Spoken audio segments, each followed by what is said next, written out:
थोड़े पैसे जब कंटेंट क्रिएशन से आने लगे, मुझे समझ में आने लगा कि ग्रोथ तो है and I can do something, तो आई लेफ्ट माय जॉब। अभी भी मेरे मम्मी-पापा को नहीं समझता कि मैं क्या करता हूँ। मुझे किसी के लिए पोस्ट डिज़ाइन करना था, तो कुछ फाइनेंस के पोस्ट थे, स्टॉक मार्केट के, मैंने तुरंत बना दिए एंड 6 पोस्ट का ₹300 मुझे मिला, हर पोस्ट का ₹50 के हिसाब से था। तो अगर किसी अभी बडिंग कंटेंट क्रिएटर को या अपनी कोई कंटेंट क्रिएशन जर्नी शुरू करनी है, तो वो कैसे इंस्टाग्राम या दूसरे सोशल मीडिया हैंडल्स पे ग्रो कर सकता है?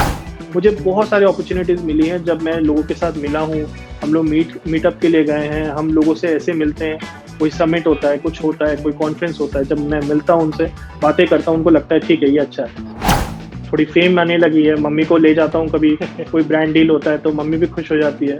तो जब वो देखती है कि अच्छा ये भी हो रहा है, तो ये सब उनके लिए नया है, बट अब ऐसा होने लगा है कि वो एक्सेप्ट करने लगे हैं कि बेटा जो कर रहा है वो अलग कर रहा है। तो फिर जो अभी आपका करेंटली इंस्टाग्राम पेज है, उसको आप मोनेटाइज कैसे कर रहे हो? जैसे कि अगर उसमें से आप 100 रुपए कमाते हो, तो उसमें से वो कैसे कैसे बाइफरकेट करते हो? तो वो मुश्किल दौर था एक, कि उससे कैसे उभरूँ, बहुत ज़्यादा टाइम लगा मुझे सोचने में कि नहीं कुछ और किया जा सकता है।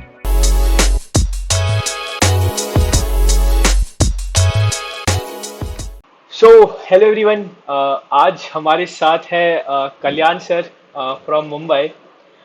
ये कंटेंट क्रिएशन में है और इनके इंस्टाग्राम पे इंडियन स्टॉक मार्केट गाइड करके पेज है, जिसके अराउंड 1.5 लाख फॉलोअर्स हैं। सो ये कंटेंट बनाते हैं stock market, education, financial literacy spread करना, बेसिकली फाइनेंस पेज। सो सबसे पहले तो Kalyan sir, welcome to our podcast. Thank you so much Lakshya. And ये एक पॉडकास्ट है, I was really looking forward to this one, so yeah very excited for this. Yeah sure sir, sure. Sir सबसे पहले शुरू करते हैं कि जो आपकी इनिशियल जर्नी थी, कि आपका बेसिकली बैकग्राउंड क्या है, आपने स्टॉक मार्केट के बारे में सुना कहाँ से, ये सब कुछ शुरू कैसे हुआ सर? एक बार अपनी इनिशियल जर्नी से प्लीज बताइए। ओके, तो बेसिकली हुआ ये कि मैं एक आईटी सॉफ्टवेयर इंजीनियर था and I was working in Canada, Montreal में काम कर रहा था। हाउएवर मुझे अपनी लाइफ से कुछ ज़्यादा एक्सपेक्टेशंस थी, मैं कुछ और करना चाहता था and that is where I decided कि मैं कुछ एक्स्ट्रा स्किल सीखता हूँ। तो एक टाइम ऐसा आया कि मैं थोड़ा एडिटिंग भी सीख रहा था, but at the same time somebody gave me a book called the Warren Buffett way and I loved it. मतलब मिस्टर वॉरेन बफेट की स्टोरी सुन के एंड उनका जो प्यार है फॉर इन्वेस्टिंग देख के मुझे भी बहुत अच्छा लगा and I wanted to just start. तो मैंने अपनी इन्वेस्टिंग की जर्नी स्टार्ट कर दी। हाउएवर मैंने इंडिया में स्टार्ट की थी, मैं लॉन्ग टर्म इन्वेस्टिंग कर रहा था, मैं चीज़ें सीखने की कोशिश कर रहा था कैसे होता है and all of those thing. जो भी मैं यूट्यूब से सीख सकता हूँ, किताबों से सीख सकता हूँ, किताबों से मैंने बहुत कुछ सीखा। तो उस पॉइंट ऑफ टाइम पे मेरा इंटरेस्ट आना शुरू हो गया था। देन जब मैं कनाडा में था and I was struggling to figure out कि क्या करना है मुझे, because I hated the job, बहुत ही मोनोटोनस था एंड वही कंप्यूटर के सामने बैठना है and all of those stuff. तो मैं सोचा कुछ तो अलग होना चाहिए, तो that's when I came back to India and I was figuring out कि क्या करना है। तो ये जो नीश है, फाइनेंस का नीश जो है, मुझे ऐसा लगा कि ये नीश मैं पकड़ के रख सकता हूँ and this is something that will keep मतलब exciting me for making content, या फिर जो भी है। उस टाइम पे तो कंटेंट का नहीं पता था देन, बट मुझे वो नीश बहुत पकड़ के रखने का मन किया, मुझे इसी में कुछ करने का मन किया। तो मैंने लिखना भी अगर शुरू किया तो मैंने फाइनेंस के बारे में लिखता था एंड ऑल ऑफ दोस्त। तो वहां से मैंने फाइनेंस को पकड़ा, फिर मैंने एक एनआईएसएम का सर्टिफिकेशन किया, चैप्टर 8 इक्विटी एंड डेरिवेटिव करके है, वो मैंने किया जस्ट टू अंडरस्टैंड कि कैसा है, एक सर्टिफिकेशन की ज़रूरत होती है। हाउएवर मैं ये नहीं बोलूँगा कि this is the certification, but then it was just to understand कि am I ready for it. तो मुझे बहुत अच्छा लगा, फिर वहाँ से मैंने शुरुआत की and then I got into the whole content creation journey. Yeah but yeah finance वहाँ से हुआ। जी। तो सर अभी आप जो अपनी आप आईटी जॉब कभी कर रहे हैं या नहीं? नहीं, मैं नहीं कर रहा, मैंने छोड़ दिया। जब मैंने फिर कंटेंट क्रिएशन करना शुरू किया, मुझे लगने लगा कि हाँ थोड़े बहुत पैसे आ रहे and and I could see कि हाँ फ्यूचर है। That's when I left it. But हाँ, मैं इंडिया वापस आ गया था कनाडा से। उस दौरान मैंने ये सोच लिया था कुछ और करना है। मैंने इंडिया में जब मैंने यहाँ आया तो उस टाइम पे कोविड वाला सिचुएशन था, तो वर्क फ्रॉम होम था एंड ऑल्सो मैं रियलाइज कर लिया था कि इंडिया में ही कुछ हो सकता है, अगर मुझे कुछ बिजनेस भी करना है तो इंडिया में ही हो सकता है, ये फॉरेन में नहीं हो सकता, बहुत डिफिकल्ट हो जाएगा। तो फिर मैं उस हिसाब से सोच लिया था। थोड़े पैसे जब कंटेंट क्रिएशन से आने लगे, मुझे समझ में आने लगा कि ग्रोथ तो है and I can do something. So I left my job उस पर. Yeah. Cool cool cool. तो सर Yeah. इसमें मेरा एक पर्सनल क्वेश्चन है कि जैसे Hmm. आप कनाडा में अपनी हाई पेइंग जॉब छोड़कर यहाँ जी. पे कंटेंट क्रिएशन कर रहे हो अभी इस समय करंटली, तो जी. लेकिन आपने अपने पेरेंट्स को कैसे ऐसे कन्विंस किया कि आप वहाँ पे जॉब छोड़कर यहाँ पे, तो वही कह रहे होंगे ये तो वीडियोस बना रहे हैं, तो वीडियो यहाँ पे सिर्फ इंडिया में वीडियोस बनाना है, तो वो क्या सिनेरियो था सर? ओके, तो ऐसा हो रहा था ना कि अभी भी मेरे मम्मी पापा को नहीं समझता कि मैं क्या करता हूँ, क्योंकि थोड़ा सा डिफिकल्ट है मतलब जो पहली जनरेशन है उनको ये समझना कि क्या हो रहा है. देखा जाए तो वीडियो क्रिएशन बहुत ही नया काइंड ऑफ थिंग है. वीडियो तो सभी बना रहे थे, बट उससे पैसे भी कमाए जा सकते हैं, ये बहुत ही नया है लोगों के लिए. और I don't blame them, but the thing is कि जब मैंने उन्हें बताया कि मैं फाइनेंस में कुछ करना चाहता हूँ, मुझे फाइनेंस से बहुत प्यार है, तो थोड़ा सा रिलक्टेंट है. एंड मुझे राइटिंग बहुत पसंद थी, लिखना बहुत, मतलब मुझे बहुत पसंद है. तो मैंने उनको जब बताया तो उन लोग को थोड़ा सा डिफिकल्ट हुआ डाइजेस्ट करने में, बट जब थोड़ा थोड़ा पैसा आने लगा तो उनको कॉन्फिडेंस बिल्ड होने लगा. एंड अब जब अच्छा खासा पैसा आता है तब वो तो फिर खुश है कि हाँ बेटा भी खुश है, सब कुछ है and all of those thing. तो मगर टाइम लगता है और नहीं समझा सकते तुम अपने मम्मी पापा को, to be honest, but you have to fight for it. कई कई बार लड़ना पड़ता है. मुझे भी लड़ना पड़ा कि नहीं नहीं मुझे करना है ये चीज, मुझे पता है मैं कॉन्फिडेंट हूँ, तो वो चीज करना पड़ता है. कई बार हम गिव अप कर देते हैं थिंकिंग कि नहीं मम्मी पापा को प्रॉब्लम होगी या नहीं, बट लॉन्ग टर्म का सोच के हमें करना चाहिए, अपना बारे में सोचना चाहिए कि हमें क्या करना है. Career and career is very important. तो वो चीज एकदम सोचना चाहिए एंड वो उसी चीज के लिए पुश करना चाहिए कि हाँ ठीक है ये करना है. कॉन्फिडेंस होना चाहिए. And if you are someone जो रियली ओवर द टाइम अच्छा होता जा रहा है, then it's a great sign. You should definitely do it. True Yep. Sir, true. यही चीजें सर डिफाइन करती है कि आपका नेक्स्ट 5 से 10 साल कैसे रहेंगे। True sir. Exactly. Exactly. Yes. So next question ये है कि जैसे आज के टाइम में ना कंटेंट क्रिएशन बाय चॉइस करते हैं लोग, Hmm. तो जैसे आज के टाइम में क्या है कि कंटेंट क्रिएशन लोग बाय चॉइस भी करते हैं और एक्सीडेंटली तो होती है। तो आपका क्या Hmm. सिनेरियो था? आपका आपने जब कंटेंट क्रिएशन स्टार्ट की तो आप वो बाय चॉइस थी या वो गलती से एक दो वीडियोस पाई वो वायरल होगी तब कंटेंट क्रिएशन रेगुलरली स्टार्ट की? अच्छा, तो ये बहुत इंटरेस्टिंग है. मुझे जब मैंने कंटेंट क्रिएशन शुरू किया, तो सबसे पहले तो मैंने कैनवा सीखा था उस टाइम पे. ये 2020-21 की बात है, 21 की बात है, 2021 की बात है जब मैंने कैनवा सीखा. और उसके बाद मुझे फेसबुक से ही एक छोटा सा काम आया जिसमें मुझे किसी के लिए पोस्ट डिजाइन करना था. तो कुछ फाइनेंस के पोस्ट थे, स्टॉक मार्केट के, मैंने तुरंत बना दिए. एंड 6 पोस्ट का 300 रुपये मुझे मिला, हर पोस्ट का 50 रुपए के हिसाब से था. पैसे तो उतने नहीं थे, ठीक है, बट उस पॉइंट ऑफ टाइम पे मुझे लगा कि हाँ ये पहला इनकम है जो मैंने कमाया है, जो आया है एंड जो मैंने दूसरों के लिए किया, क्या मैं अपना एक पेज खोल के अपने लिए कर सकता हूँ. तो मैंने क्या किया, अपना पेज खोला और उस पर डालना शुरू कर दिया कंटेंट. मतलब ऐसे ही कैनवा के पोस्ट बनाता था और डालता था, बट वो उतना ज्यादा ग्रो नहीं हो रहा था. देन रील्स का टाइम आ गया था, टिकटॉक ने बाय बाय बोल दिया.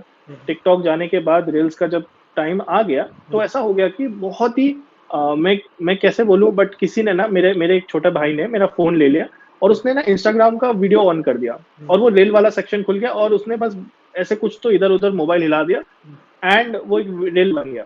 एंड मैंने जब फोन उठाया, मैंने जब चेक किया उसके बाद, मैंने देखा 3,000 व्यूज आ गए उस पे. एंड मेरे किसी भी कंटेंट पे इतने व्यूज नहीं आ रहे, रील्स पे इतने आ गए, क्योंकि उस टाइम पे रील्स कोई बना नहीं रहा था.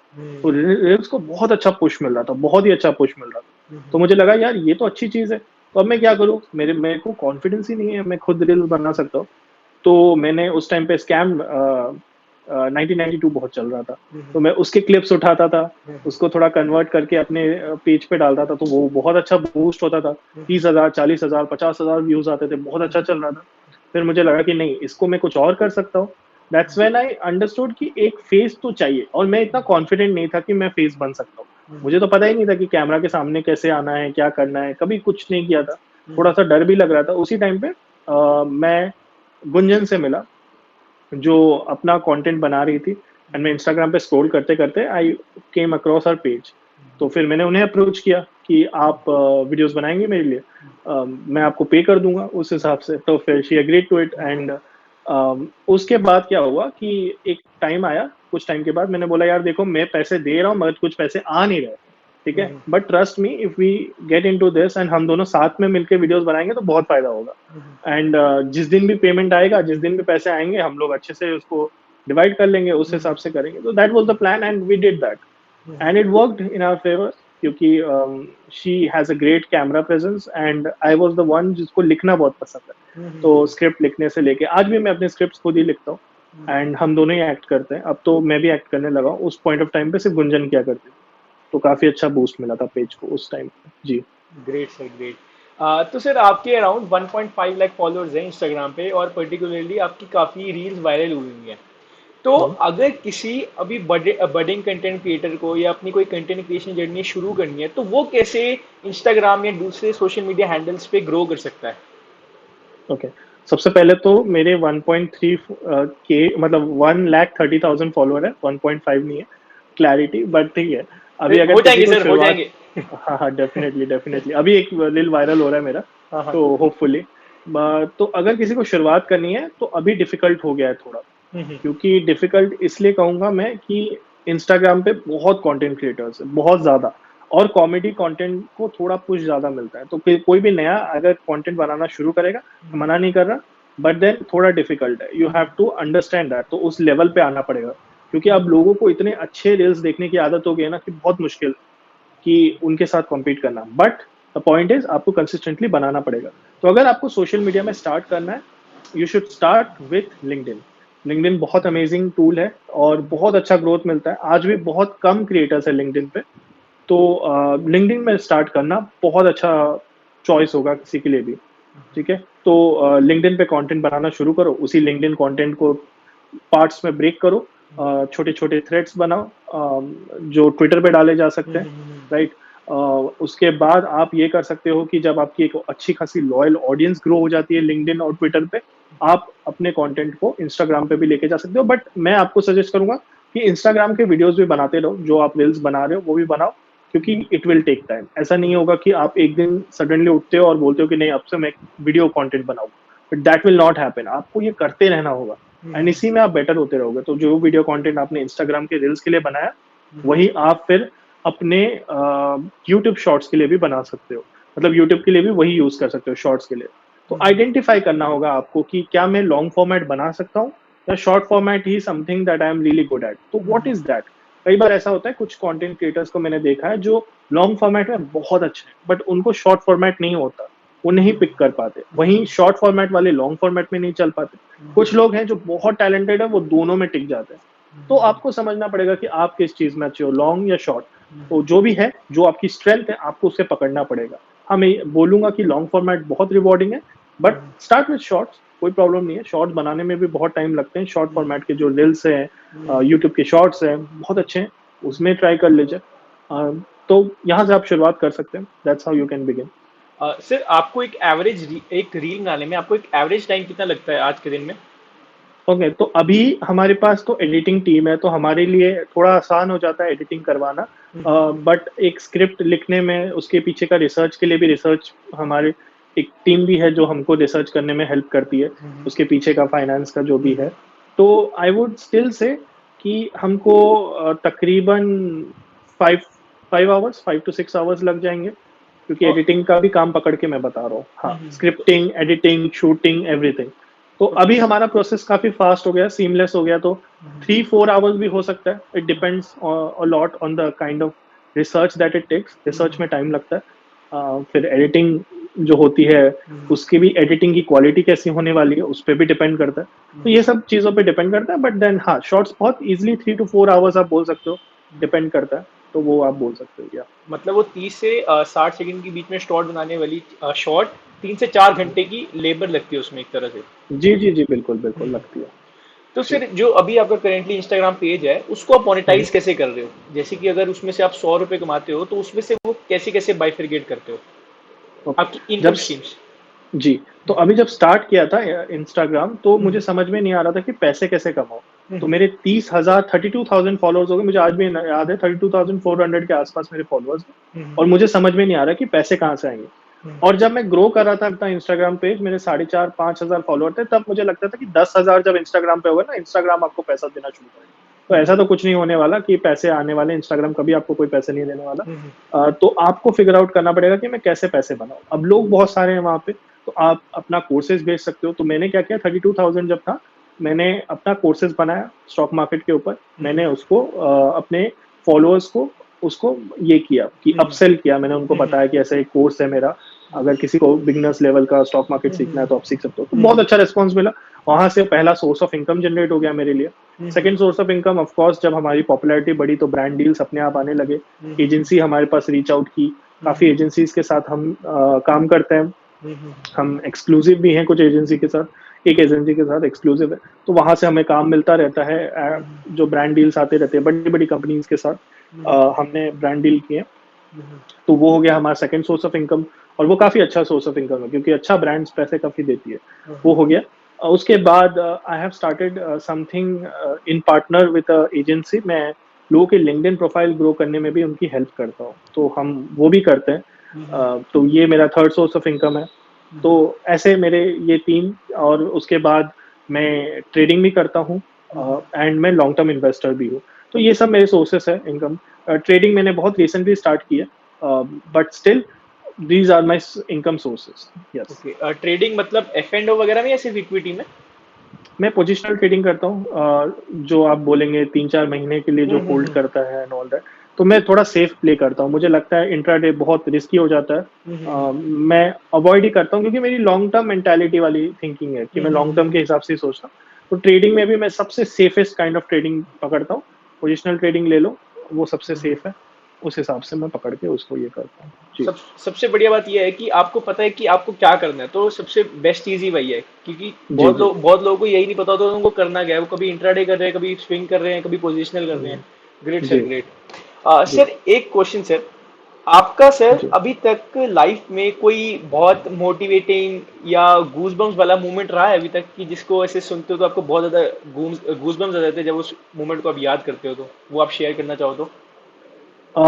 ओके, तो एक तो ये होगा कि जब ये बात एक्चुअली ऐसा है कि मेरा जब मैं कनाडा छोड़ने का सोच रहा था, कहीं न कहीं मुझे ऐसा लग रहा था कि नहीं यार, कनाडा से नहीं हो पाएगा। तो मेरे बॉस ने ना मुझे ऑफ़र किया था कि चलो तुम, अगर if you want to take this position, तो हायर पोजीशन लेना चाहते हो तो बताओ। अब मैं कन्फ्यूज़ कि क्या करूँ? हायर पोजीशन भी ले लूँ या फिर वापस चला जाऊँ? तो बड़ा कन्फ्यूज़िंग हो गया था। उस टाइम पे बहुत समझ में नहीं आता था क्योंकि किसी के लिए भी बहुत डिफ़िकल्ट होगा कि आप एक अच्छा खासा जॉब छोड़ के आप कुछ ऐसा करते हो जो बहुत ज़्यादा रिस्की है। तो बहुत मुश्किल हो गया था यार कि क्या करूँ? तो वो मुश्किल दौर था एक, कि उससे कैसे उभरूँ? बहुत ज़्यादा टाइम लगा मुझे सोचने में कि नहीं, कुछ और किया जा सकता है। ये जॉब के ऊपर भी कुछ सोचा जा सकता है। अगर यही जॉब करता रहूँगा तो this is where I can see myself in 10 years. And एक आइडिया हो जाता है। आप जॉब कर रहे हो ना, तो आपको एक आइडिया हो जाता है। तो वो मुझे लग गया था। वो मेरे लिए मैं कहूँगा कि एक बहुत बड़ा मोमेंट था जब मैंने फिगर आउट किया कि नहीं, मुझे मूव ऑन करना है। इस पर्टिकुलर टाइम पे मैं still I was making sure कि मैं एक्सरसाइज़ करूँ, क्लीन डाइट खाऊँ, मेडिटेशन करूँ, किताबें बहुत पढूँ, नए-नए स्किल्स एक्वायर करूँ। तो ये सब जो चीज़ें हैं ना, छोटी-छोटी चीज़ें, बहुत लोग भूल जाते हैं करना क्योंकि उन्हें लगता है कि नहीं, एक डिसीजन है, बट वो डिसीजन लेने के लिए आपको बहुत सारी चीज़ें करनी पड़ेगी in order to make sure कि आप जो डिसीजन ले रहे हो वो सही है आपके लिए। क्योंकि अ, अगर वो डिसीजन गलत भी होता मेरे लिए, I still would have figured out because मैं कॉन्फिडेंट हूँ, राइट? तो एवरी कॉन्फिडेंट गाय फिगर्स आउट। चलो एक चीज़ फेल हो गया, मैं दूसरी चीज़ कर लेता हूँ, तीसरी चीज़ कर लेता हूँ। बट वो कॉन्फिडेंस लाना बहुत बड़ी चीज़ है। वो एक बार आ जाए ना, तो आपको समझ में आता है। अब मैं कभी भी अपने 9 टू 5 जॉब में नहीं जाऊँगा क्योंकि मुझे वो कॉन्फिडेंस आ गया। मुझे समझ में आ गया कि क्या करना पड़ेगा, कैसे करना पड़ेगा। एक बार जब आप समझ जाते हो तो फिर चीज़ें बहुत ईज़ी हो जाती है। तो वो आपको वो मेरे लिए बहुत मुश्किल था। आई डोंट नो कितने लोग रिलेट कर पाएँगे, बट जिन्होंने भी जॉब करके कुछ नया रिस्क लेने का सोचा है, उनके लिए मैं वो कहूँगा कि ये बहुत रिस्की था। मेरे लिए बहुत मुश्किल था। जी, great sir, great. Sir, last question, कि जी। आपकी जो अभी तक जर्नी रही है, इसमें आप सिर्फ दो तीन कुछ लर्निंग्स ऑडियंस के साथ शेयर करना चाहेंगे, कि जो भी आगे कंटेंट क्रिएशन, एंटरप्रेन्योरशिप या जॉब छोड़ के कुछ भी मतलब कुछ लाइफ में बड़ा करना चाहते हैं, उनके लिए आप कुछ शेयर करना चाहेंगे, तीन चार लर्निंग्स अपनी? ठीक है। लर्निंग्स की बात करूँ तो जब बिगेस्ट लर्निंग आई वुड से इज़ कि you should not be focusing a lot on the outer aspects. When I say outer aspects, it means कि कुछ चीज़ें हैं जो मेरे कंट्रोल में, अगर मैं कंटेंट क्रिएशन कर रहा हूँ, मेरी कुछ चीज़ें हैं जो कंट्रोल में है। क्या कंट्रोल में है कि मैं क्वालिटी ऑफ वीडियोज़ अच्छा रखूँ, राइट? मेरी एक्टिंग बेटर करूँ, मेरी एडिटिंग अच्छी हो सकती है क्योंकि मैं अपने एडिटर्स को बोल सकता हूँ, नहीं ऐसे करो।